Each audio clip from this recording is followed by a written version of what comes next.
Hello student, this is class 10 science.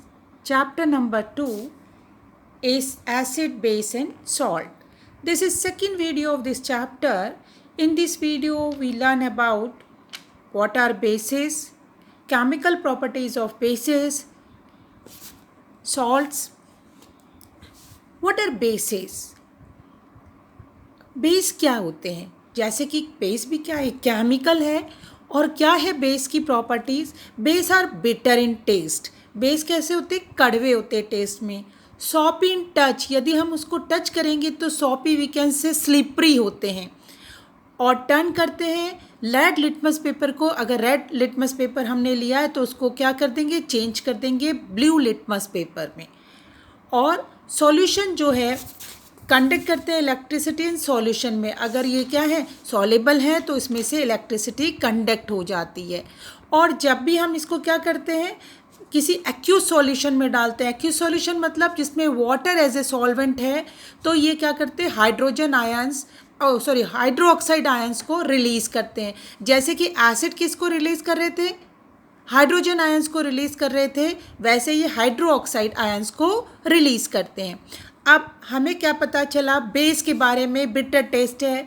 For example मैं बार बार आपको कहती हूँ, हम क्या कर लें, थोड़ी देर के लिए एक साबुन ले लें. घर पे जो आप साबुन यूज़ करते हो वो क्या होता है? बेस है. उसको अगर आपका कभी गलती से आपके मुंह में चला गया तो आपको उसका टेस्ट पता चलेगा. कैसा होता है? बिटर, करवा टेस्ट है. इट मीन्स साबुन को आप लेकर चलें तो एक टेस्ट तो इसका है बिटर है. ठीक है. सेकेंड प्रॉपर्टीज़ जो है, अगर हम उसको टच करते हैं तो हमारे क्या होता है? स्लिपरी है. सॉफ्टी टच या स्लिपरी टच रहता है.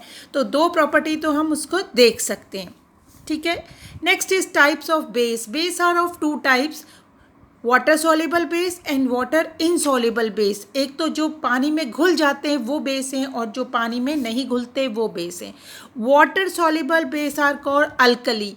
ALKALI, अल्कली बोलते हैं. वाटर सॉल्युबल बेस को बोलते हैं. ठीक है. और इनसॉल्युबल बेस को बोलते हैं अल्कलीज. एस लग जाता है. That base are insoluble in water, वो पानी में नहीं घुलते हैं. अब वाटर सॉल्युबल बेस जो है उनमें आपके एग्जाम्पल हो सकते हैं sodium hydroxide, magnesium hydroxide, calcium hydroxide. ये क्या है? अल्कली हैं, और कह सकते हैं हम स्ट्रॉन्ग अल्कली हैं, हाईली सॉल्युबल इन वाटर हैं. ठीक है. नेक्स्ट चीज़ जो आपको ध्यान रखनी है कि जो बेस हैं कुछ जो सॉल्युबल नहीं होते, तो वो हैं जैसे कि कॉपर हाइड्रोक्साइड जो है वो क्या है? सॉल्युबल बेस नहीं है. Chemical property, reaction of base with metal. अब मेटल के साथ बेस का हमने एसिड के साथ बेस पढ़ा था, तब भी हमें हाइड्रोजन मिल रहा था. ठीक है. और सॉल्ट मिल रहा था. सेम चीज़ है यदि क्या होते हैं? बेस जो है वो भी कौन सा? सॉल्युबल बेस जो है रिएक्ट करेगा मेटल के साथ, तो वो हमें देता है, क्या चीज़ देगा? हमें देगा salt and hydrogen gas. Example आपकी बुक में भी है, इसलिए इसको थोड़ा सा ध्यान रखिएगा. सोडियम हाइड्रोक्साइड वो क्या है? बेस है. ठीक है. उसको जब हम जिंक के साथ रिएक्ट कराते हैं तो हमें सोडियम जिंकेट और हाइड्रोजन मिलता है. Formula of sodium zincate is Na2ZnO2. ठीक है. इसको ध्यान रखिएगा. इसी तरीके से अगर हम सोडियम हाइड्रोक्साइड को एल्यूमिनियम से रिएक्ट कराते हैं और साथ में क्या करते हैं, उसमें हमें क्या मिलता है? सोडियम एल्यूमिनेट और हाइड्रोजन गैस हमें मिलती है. तो ये था रिएक्शन किसका? बेस का विथ मेटल का. Reaction of base with metal oxide of non metal. अब मेटल बेस जो है ऑक्साइड ऑफ नॉन मेटल से जब रिएक्ट करता है तो क्या होता है? Base plus non metal oxide हमें देते हैं सॉल्ट एंड वाटर. ठीक है. और हमेशा ध्यान रखना, non metal oxide are acidic in nature. Non metal oxide क्या होते हैं? एसिडिक होते हैं नेचर में. इंपॉर्टेंट क्वेश्चन है. और मेटेलिक ऑक्साइड जो होते हैं वो बेसिक होते हैं नेचर में. इस चीज़ को हमेशा ध्यान रखना. हम एक बेस ले लेते हैं सोडियम हाइड्रोक्साइड, उसको नॉन मेटेलिक ऑक्साइड जो है कार्बन डाइऑक्साइड, भाई मेटल नहीं है, उससे रिएक्ट कराते हैं तो हमें सोडियम कार्बोनेट मिल रहा है और साथ में वाटर मिल रहा है. और sodium carbonate is acidic in nature, sorry carbon dioxide is acidic in nature. हमें क्या मिल रहा है, सॉल्ट मिल रहा है, सोडियम बाइकार्बोनेट और वाटर मिल रहा है। इसी तरीके से यदि हम कैल्शियम हाइड्रोक्साइड को देखिए CaOH2, कैल्शियम की वैलेंसी 2 है, हाइड्रोक्साइड की वैलेंसी 1 है, क्रॉस करेंगे 9th में आपने पढ़ा है तो फॉर्मूला बनेगा CaOH2। और इसको यदि हम कार्बन डाइऑक्साइड से, नॉन मेटल ऑक्साइड है जो क्या है एसिडिक है नेचर में, उससे रिएक्ट कराएंगे तो हमें मिलेगा calcium carbonate salt plus water. इसका मतलब नॉन मेटल ऑक्साइड से जब भी कोई बेस रिएक्ट करता है वाटर मिलेगा और साथ में उसका सॉल्ट मिलेगा। Next one is neutralisation reaction. अब क्या है न्यूट्रलाइजेशन रिएक्शन?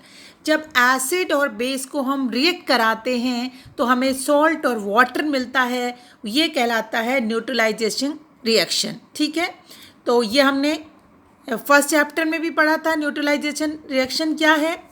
और इससे क्या होता है, ये न्यूट्रलाइजेशन रिएक्शन एक दूसरे के प्रभाव को ख़त्म कर देता है, न्यूट्रल कर देता है। जैसे कि फॉर एग्जांपल आपने पढ़ा है कि हमने फर्स्ट चैप्टर में, इसी के फर्स्ट वीडियो में पढ़ा था कि जो आंट है उसके स्टिंग में क्या होता है, एसिड होता है। मधुमक्खी के हनी बी जो है उसके स्टिंग में क्या होता है, एसिड होता है। और यदि कभी वो हमें काट ले तो हम क्या करते हैं, हम कोई बेस रगड़ते हैं, या तो क्या है घर पे जो बेकिंग सोडा पड़ा है उसको मलते हैं, या फिर कभी कभी आपने देखा होगा मधुमक्खी काट लेती है तो आप लोग क्या करते हैं, लोहे को रगड़ते हैं। क्योंकि लोहा क्या है, आयरन है और वो बाहर पड़ा रहता है तो उसके ऊपर ऑक्साइड की लेयर जम जाती है। तो क्या लोहा क्या है, मेटल है और उसके ऊपर ऑक्साइड की लेयर जम गई तो वो हो गया metal oxide. And metal oxide are basic in nature. हमें पता है मेटल ऑक्साइड बेसिक है। जो मधुमक्खी ने हमें स्टिंग किया है, डंक मारा है, वो क्या है, वो था एसिड था। और उसने अपने एसिड हमारे क्या किया, जहाँ पे भी उसने हमें डंक मारा वहाँ एसिड उसने रिलीज़ किया है। जब वो एसिड किससे होता है, मेटल ऑक्साइड जो है बेस होता है उससे हम उसको रगड़ते हैं तो उसका प्रभाव ख़त्म हो जाता है, वो न्यूट्रलाइज हो जाता है। Such types of reaction is called neutralisation reaction. और उसमें भी हमें क्या मिलता है, सॉल्ट एंड वाटर मिलता है। एग्जाम्पल के लिए HCl is a acid, hydrochloric acid, and NaOH is a base, sodium hydroxide is a base. दोनों रिएक्ट करेंगे, हमें वाटर मिलेगा, H2O बाहर आ गया और क्या बचा रह गया, Na और Cl। Na और Cl क्या हो गया, सोडियम क्लोराइड। और सोडियम क्लोराइड क्या है, जो हम कॉमन सॉल्ट यूज़ करते हैं घरों में, टेबल सॉल्ट जिसको बोलते हैं, वो है। तो याद रखना, कई बार फॉर्मूला जाता है कि टेबल सॉल्ट का या कॉमन सॉल्ट का फॉर्मूला तो क्या है, NaCl। सोडियम क्लोराइड को हम बोलते हैं कॉमन सॉल्ट। इसी तरीके से HCl को हम रिएक्ट करा दें किससे, एसिड है उसको रिएक्ट करा दें कैल्शियम हाइड्रोक्साइड से। Calcium hydroxide is a base, तो हमें वापस से मिलेगा वाटर और सॉल्ट। H2O निकाल लीजिए, आपके पास कैल्शियम और क्लोराइड बच गया, तो ये कैल्शियम क्लोराइड हमें मिला। और कैल्शियम क्लोराइड क्या है, सॉल्ट है। रिएक्शन ऑफ कह सकते हो आप, अगर हमने रिएक्शन देखा था, मेटल ऑक्साइड भी क्या थे, बेस थे। ये हम पढ़ चुके हैं, मेटल ऑक्साइड आर बेस। जब बेस क्या होते हैं, वो किससे रिएक्ट करते हैं, एसिड से रिएक्ट करते हैं, तो क्या मिलता है, न्यूट्रलाइजेशन रिएक्शन होता है, तो वाटर है और हमें सॉल्ट मिलता है। और हमेशा याद रखना, जब भी हम बेस को क्या करते हैं, वाटर में डालते हैं, सॉल्युबल जो बेस है उनको वाटर में डालते हैं तो वो डिसोसिएट करते हैं हाइड्रो ऑक्साइड आयन, मतलब अपने में से हाइड्रो ऑक्साइड आयन को सेपरेट कर लेते हैं। ठीक है, और इसी तरीके से जब हम एसिड को डालते हैं तो वो क्या कर लेते हैं, डिसोसिएटेड कर लेते हैं, हाइड्रोजन आयंस को अपने में से अलग कर लेते हैं। डिसोसिएट मतलब सेपरेट करना, अलग कर। अब कंसंट्रेशन हम कह सकते हैं, concentrate acid and concentrate salt क्या, वो बेस क्या है।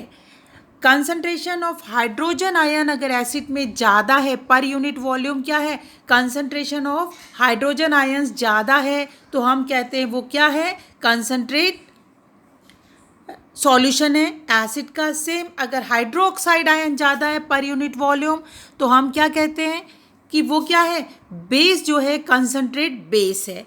अब हम क्या करते हैं, इसको डाइल्यूट करते हैं। एसिड और बेस को हमेशा हम डाइल्यूट करते हैं, और डाइल्यूट करने का तरीका क्या है, हम उसमें वाटर को ऐड करते हैं। ठीक है, हमेशा याद रखना डाइल्यूट करने के लिए हम क्या करते हैं, वाटर को ऐड करते हैं। और एक चीज़ मोस्ट इम्पॉर्टेंट है, वाटर जब भी हम एसिड में ऐड करते हैं तो ये रिएक्शन कहलाता है एक्सोथर्मिक रिएक्शन। मतलब dilution is a exothermic reaction. और एक्सोथर्मिक रिएक्शन आपने फर्स्ट चैप्टर में पढ़ा था।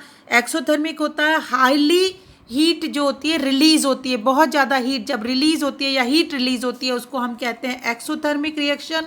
तो ये क्या है, dilution is also exothermic reaction. कई बार एग्जाम्पल में आ जाता है, एसिड और बेस किसी का भी डायल्यूशन करोगे तो वो एक्सोथर्मिक रिएक्शन है, बहुत ज़्यादा हीट उसमें से रिलीज होगी। इसीलिए ध्यान से सुनिएगा, इसीलिए जब भी हम क्या करते हैं, हमें डाइल्यूट करना होता है किसी एसिड या बेस को, तो हम वाटर ऐड करने के लिए क्या करते हैं, वाटर में एसिड या बेस डालते हैं, ना कि बेस में वाटर और एसिड। बेस में यदि आप क्या करोगे, वाटर डालोगे, स्टार्टिंग में बहुत थोड़ा सा वाटर डलेगा, धीरे धीरे डालोगे तो एकदम से क्या होगा, हीट रिलीज होगी जो हमें हार्म पहुंचा सकती है। तो इसलिए हमेशा क्या करते हैं कि जब भी हमें डाइल्यूट करना हो तो पानी पहले लेते हैं और पानी में एसिड या बेस को ऐड करते हैं। इंपॉर्टेंट है, कई बार क्वेश्चंस आते हैं इससे। Strength of acid and base. अब हमें पता चला कि हम एसिड और बेस को ये तो पता लगा सकते हैं, बहुत सारे इंडिकेटर्स थे तो उससे हमने पता लगा दिया कौन सी चीज़ एसिड है और कौन सी चीज़ बेस है। अब नेक्स्ट चीज़ है कि जो एसिड और बेस हैं वो भी कैसे हैं, उनकी स्ट्रेंथ क्या है, वो वीक एसिड हैं या वो स्ट्रॉन्ग एसिड हैं या वीक बेस हैं या स्ट्रॉन्ग बेस हैं, ये पता लगाने के लिए हम लोग क्या यूज़ करते हैं, इसके लिए हम स्ट्रेंथ पता लगाने के लिए इंडिकेटर यूज़ करते हैं जिसको हम बोलते हैं यूनिवर्सल इंडिकेटर। ठीक है, यहाँ क्या बोलते हैं उसको, यूनिवर्सल इंडिकेटर। अब जो स्ट्रॉन्ग एसिड है उसमें हाइड्रोजन्स आयंस बहुत ज़्यादा होंगे, उनका जो होगा सेपरेशन, अगर हम उसको पानी में ऐड करेंगे तो dissociation of hydrogen ions complete हो जाएगा। ठीक है, मतलब सेपरेट, पूरे के पूरे हाइड्रोजन आयंस उसमें से सेपरेट हो जाएंगे। इसी तरीके से स्ट्रॉन्ग बेस होगा तो उसमें से भी हाइड्रो ऑक्साइड आयन जो है वो कंप्लीटली डिसोसिएटेड हो जाएंगे। जनरली मिनरल एसिड जो हैं, हमने फर्स्ट वीडियो में पढ़ा था, वो क्या होते हैं, हाईली जो मिनरल एसिड हैं वो क्या है, स्ट्रॉन्ग एसिड्स हैं, और जिसमें क्या होगा, हाइड्रोजन आयंस कंप्लीटली डिसोसिएटेड नहीं होते हैं, वो एसिड कहलाते हैं वीक एसिड। अब एसिड जो है और बेस जो है उसको इंडिकेट करने के लिए आता है पीएच स्केल। पीएच स्केल में जो वैल्यूज़ होती हैं वो होती हैं 0 से लेकर 14 तक। कितनी होती है, 0 से लेकर 14 तक। वाटर जो है न्यूट्रल सॉल्यूशन होता है जिसकी पीएच वैल्यू है 7, और एसिड जो है उसकी पीएच वैल्यू होती है लेस देन 7, मतलब 0 से लेकर 7 के बीच होगी। एंड बेस जो सॉल्यूशन है, बेसिक सॉल्यूशन, उसकी पीएच वैल्यू होती है मोर देन 7। आप स्ट्रेंथ फाइंड आउट करने के लिए कि उसकी एसिड और बेस की स्ट्रेंथ कितनी है, हम यूज़ करते हैं यूनिवर्सल इंडिकेटर। और यूनिवर्सल इंडिकेटर क्या है, बहुत सारे इंडिकेटर्स को मिलाकर बनाया गया इंडिकेटर कहलाता है यूनिवर्सल इंडिकेटर। ठीक है, जनरली इसके जो मार्किंग है 1 से 14 तक, सॉरी 0 से नहीं 1 से 14 तक इसकी मार्किंग होती है। और ये दोनों ही रूप में अवेलेबल होता है, सॉल्यूशन रूप में भी और स्ट्रिप के रूप में भी। ठीक है, अब हम इसको कैसे चेक करते हैं, साथ साथ आता है यूनिवर्सल जो इंडिकेटर जो है स्केल आता है। स्केल के जो होते हैं उसमें चार्ट या कह सकते हो जो कलर चार्ट आता है इंडिकेटर के लिए, वो होता है, उस पर कलर हैं अलग अलग, 1 से लेकर 14 तक कलर होते हैं। जैसे कि 1 अगर रेड कलर है तो उसकी स्ट्रेंथ 1 है, अगर क्या है 2 की भी स्ट्रेंथ, रेड कलर है तो 2 है स्ट्रेंथ, ऑरेंज रेड है तो 3 स्ट्रेंथ, ऑरेंज है तो 4 स्ट्रेंथ, ऑरेंज येलो है तो 5 स्ट्रेंथ, ग्रीनिश येलो है तो 6 स्ट्रेंथ, ग्रीन है तो 7, ग्रीन ब्लू है तो 8, ब्लू है तो 9, नेवी ब्लू है तो 10, और पर्पल है तो 11, और डार्क पर्पल है 12, वॉयलेट है 13 और डार्क वॉयलेट है तो 14। ये क्या है, चार्ट है जिसमें क्या किया हुआ, कलर दे रखे हैं अलग अलग।